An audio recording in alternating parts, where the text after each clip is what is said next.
mga senador at kongresista, may pagkakataon na si dating Pangulong Rodrigo Duterte na harapin ang mga akusasyon sa kanya tungkol sa extrajudicial killings matapos itong arestuhin ngayong araw. Yan ang ulat ni Daniel Manalastas.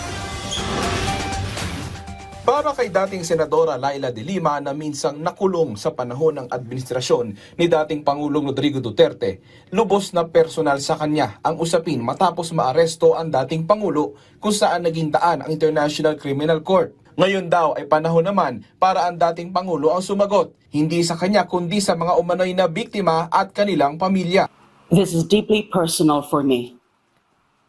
For almost 7 years, I was imprisoned on fabricated charges, accused of crimes I did not commit, all because I dared to speak out against Duterte's drug war. To those who have fought this long and difficult fight, your voices mattered, your courage mattered, and today, the pursuit of justice continues.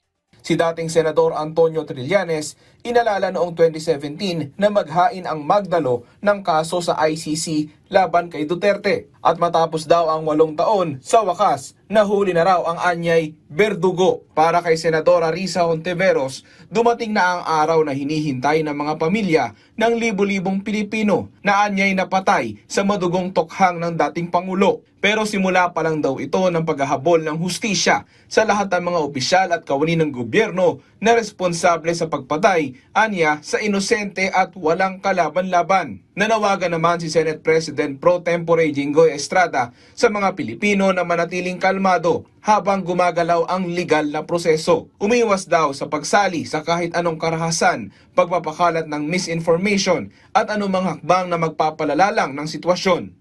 Ang ilang kongresista naman, iginiit na patunay lamang ang pagkakaaresto kay Duterte na walang sinuman ang nakakahigit pa sa batas. Bilog ang mundo. And sooner or later, we'll have all to face justice, face the music. We heard you. We know how you feel. And dito sa House of Representatives, hindi naman po kami manhid sa pananawagan ng mga biktima ng EJK para sa magkamit ng katarungan.